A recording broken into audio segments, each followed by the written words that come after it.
Hey guys, Liam here. What do you get if you combine classic Diablo styling with the gameplay mechanics from Vampire Survivors? Well, one developer decided to show you with an unholy combination.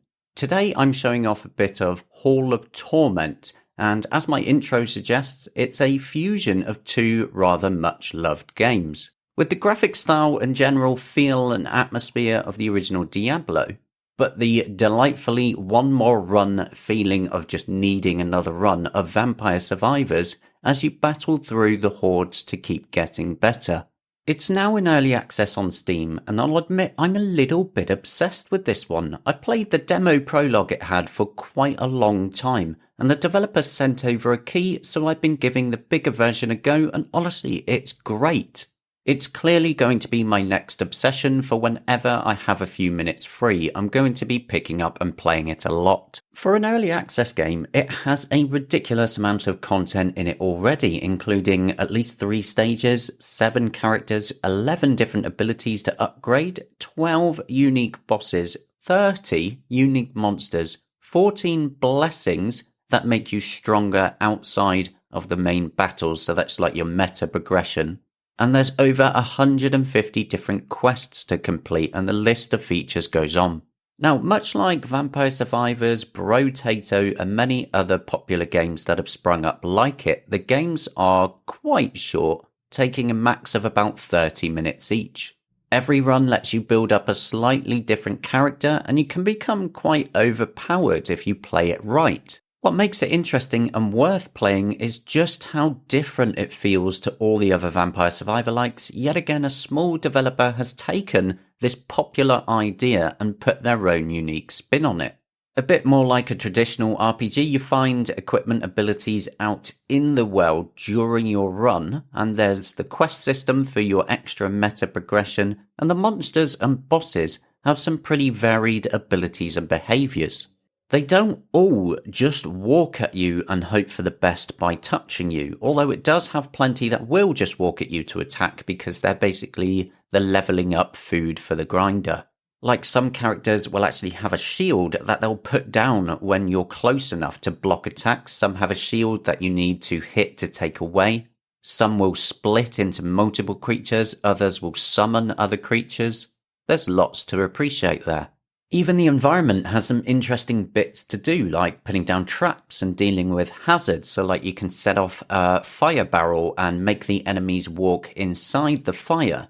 There's a few other differences here too. Instead of leveling up and actually choosing a new weapon or a new ability, the level ups are mainly about buffing up your character because of the other abilities you find in the world to pick up. Or you can pick them up from various bigger enemies that you take down as well.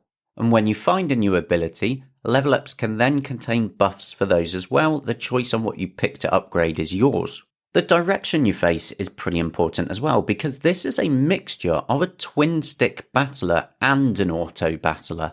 So you attack with your main weapon, which is different for each character depending on where you're facing, but your abilities fire around you automatically, making it quite a fun blend. That said, there are some accessibility features to make it easier on you if you need to. The first one is that you can set auto attack, so you just do the aiming, and the other one is you can also set auto aim, so then it would act more like Vampire Survivors, letting the actual game deal with the aiming and the attacking, but you can turn them both off at any point if you want to, say, focus on a particular direction or a particular creature more than any other. If you have a love for RPGs, auto-battlers, Vampire Survivor-likes, and anything in between those, you're going to feel pretty at home here. It has been kicking my butt. It's quite difficult, actually, which is good, because it keeps me wanting another run. And when I'm playing it, I have such a narrow, singular focus on this game. It sucks me right in. For me, I'm just in love with the overall design of it. The pre-rendered environments and the enemies look fantastic with the retro Diablo theme that it's going for. The sound design too is excellent. It feels in the atmosphere very much like the classics, but it's all wrapped up in this modern shell, so it doesn't actually feel old when you play it. It's thoroughly satisfying. Now, on Steam Deck, there's been no problems at all. This title actually has full native Linux support, so the developer made a version for Linux. And so on Steam Deck and desktop Linux, it just works brilliantly out of the box. Considering how intense it gets with all the different creatures, and sometimes you get a really big swarm with mini bosses and full huge bosses as well, it really does suck you in. And it's so easy to play multiple hours at a time. The performance is looking good as well. My footage here that you've been seeing is actually with the performance mode in-game turned off to get the full experience, and apart from a few dips here and there, it's been practically 60 frames a second the whole time. This is probably one of my favourite indie releases this year, and it's not even finished. The developer mentioned they're aiming for about 6 months in early access, where they're going to add an increased number of characters, stages, quests, and items. And this will also include, they say, unique and bespoke mechanics for different characters and items. What they want to do is also provide longer meta progression for you, improve the balancing as well, all of this based on playtests and player feedback, and just polish the experience overall over the next 6 months. But you can go and pick it up right now on Steam in early access. But that's it for my early look on Hall of Torment. Let me know what you think in the comments. This is an easy recommendation from me. See you later.